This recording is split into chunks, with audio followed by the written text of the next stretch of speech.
Olá, meus amigos e irmãos do canal Retorno da Glória. Bom, é sempre um prazer poder compartilhar com os irmãos aquilo que tenho aprendido das verdades para esses nossos últimos dias. E hoje eu venho trazer para vocês uma matéria da revista Veja, a qual é bem provável que alguns de vocês já escutaram em algum outro canal do YouTube, mas ainda que vocês já tenham escutado, fiquem até o final desse vídeo, pois depois da matéria eu farei então uma breve reflexão sobre esse assunto. Bom, meus amigos, acontece que a revista Veja fez uma chamada dizendo que o Papa pediu urgência na criação de leis para combater o aquecimento global. E, segundo a revista, o Papa Francisco participou de um encontro que foi promovido pela Câmara dos Deputados italiana, o qual foi todo pautado na preparação para a COP26. E a matéria diz que às vésperas da Conferência das Nações Unidas sobre Mudança Climática, ou seja, a COP26, Francisco pediu aos parlamentares italianos e também da União Europeia que se deixassem guiar pela responsabilidade e a solidariedade. E nesse encontro, o Papa enfatizou que é urgente criar leis sábias e também justas que superem as estreitas barreiras de muitos ambientes políticos e que possam chegar a um consenso adequado o mais rápido possível para se fazer uso de meios confiáveis e também transparentes para combater a urgência climática. E então, pegando carona na popularidade da jovem Greta Thunberg, o Papa disse que devemos essas medidas urgentes aos jovens e às futuras gerações. E, meus irmãos, entre os participantes do encontro em Roma estiveram os presidentes tanto do Senado como da Câmara italiana, que são Elisabeth Casellati e Roberto Fico. E além deles, também esteve a presidente da Câmara dos Representantes dos Estados Unidos, Nancy Pelosi, a qual, após o encontro, também realizou uma audiência privada com o pontífice. E, amigos, ao falar aos parlamentares, Francisco explicou que a proteção do planeta não envolve somente sancionar práticas negativas, mas também encorajar e estimular novos caminhos em direção ao objetivo traçado. Ele afirmou que esses são os aspectos essenciais para alcançar os objetivos que foram traçados pelo Acordo de Paris e que isso é o que irá contribuir para o sucesso da COP26. E embora o líder romano tenha desistido de participar pessoalmente do futuro evento climático, ele vai enviar o secretário de Estado, o cardeal Pietro Parolin, para então representá-lo. E ainda falando do encontro que foi promovido pela Câmara dos Deputados italiana, durante esse evento, Francisco então entregou aos presidentes, tanto do Senado como da Câmara, um apelo conjunto que havia sido assinado nos últimos dias. E nesse documento, os governos são então chamados a adotar rapidamente um caminho que limite o aumento da temperatura média global e que também impulsione o fortalecimento e a cooperação internacional nessa questão climática. E por fim, para dar força à sua própria encíclica Laudato Si, o Papa explicou que ainda há um apelo para promover a transição para a energia limpa, adotar práticas de uso sustentável da terra para preservar as florestas e também a biodiversidade, promover sistemas alimentares que respeitem o meio ambiente e também as culturas locais, lutar contra a fome e a desnutrição e também apoiar estilos de vida e de consumo de produção sustentáveis. E, segundo ele, essa transição também deve ter os seus efeitos sobre os aspectos trabalhistas. Bom, diz o Espírito de Profecia. Durante 7 anos, um homem esteve a subir e descer as ruas de Jerusalém declarando as desgraças que deveriam sobrevir à cidade. De dia e de noite cantava ele um fúnebre canto, uma voz do Oriente, uma voz do Ocidente, uma voz dos 4 ventos, uma voz contra Jerusalém e contra o templo, uma voz contra os noivos e as noivas, uma voz contra o povo. E esse ser estranho foi preso e açoitado, mas nenhuma queixa lhe escapou dos lábios. E aos insultos e maus tratos respondia somente: ai, ai de Jerusalém, ai, ai dos habitantes dela. Seu clamor de aviso não cessou senão quando ele foi morto no cerco que havia predito. O grande conflito, página 30.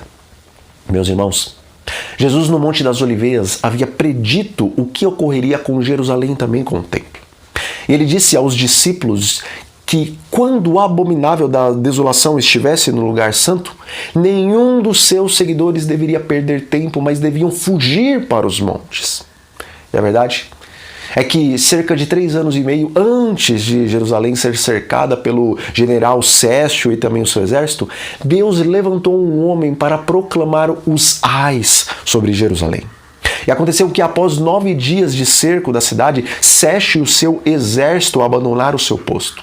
E por conta das palavras proféticas de Cristo e por conta deste homem, o qual por 3 anos e meio estava diariamente relembrando o que deveria ocorrer com a cidade e com o templo, nenhum cristão pereceu na destruição de Jerusalém, pois todos ouviram os apelos desse homem, o qual foi levantado por Deus para relembrar os cristãos da iminente destruição. Amigos, hoje Deus tem levantado não apenas um, mas vários homens e mulheres para relembrarem suas palavras com relação ao abominável da desolação para os últimos dias. E eis agora, no pontificado de Roma, um papa jesuíta.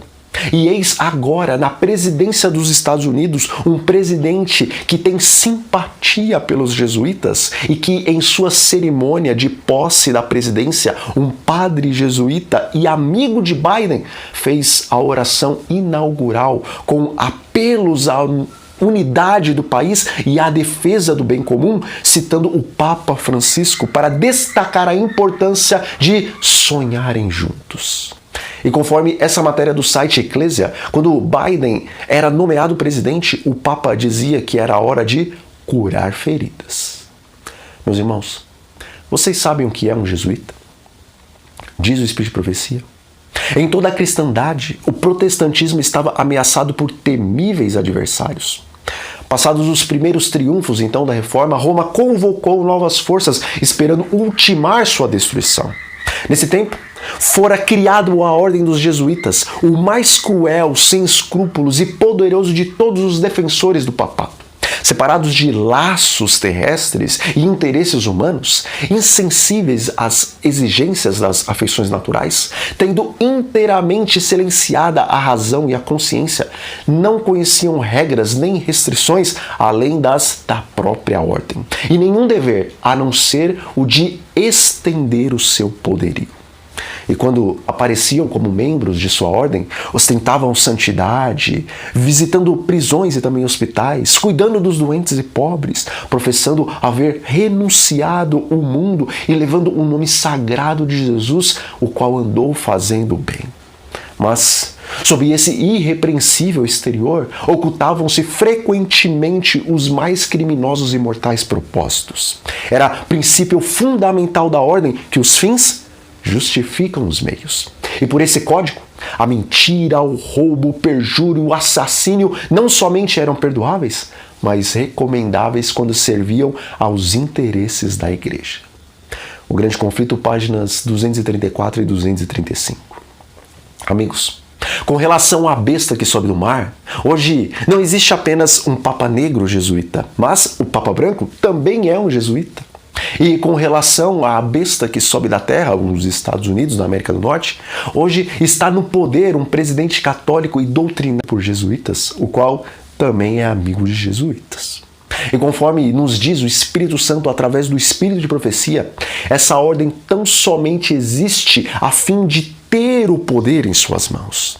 Portanto, não desconsiderem os apelos dos pregadores que estão sendo levantados neste momento, pois todos aqueles que desprezaram, ridicularizaram e maltrataram aquele homem que por 7 anos esteve a adverti-los no segundo cerco feito a Jerusalém pelo general Tito, eles foram mortos enquanto gritavam: foi-se a glória, foi-se a glória. Portanto, irmãos, desde agora, espiritualmente não voltem atrás das coisas deste mundo, mas fujam para o monte do qual nos vem o socorro. Fujam para a presença do Deus Santo no Monte Sião, onde o Senhor está entronizado. E ao mesmo tempo, orem e trabalhem para que Deus abra caminho a fim de sairmos das cidades e irmos ao campo. E, irmãos, não desanimem se vocês não têm condições financeiras para irem ao campo, pois nem todos os cristãos que fugiram de Jerusalém tinham condições para permanecerem longe daquele lugar, mas o mesmo Deus que providenciou meios e moradas para os seus servos no passado, também pode preparar um lugar para os seus filhos, ainda que esses não tenham nenhuma condição de irem ao campo. Bom, nós ficamos por aqui, meus amigos. E o meu apelo é para que a busca pelo batismo do Espírito Santo seja ininterrupta em suas vidas, pois o tempo está próximo. Então, um grande abraço a todos vocês e até a próxima.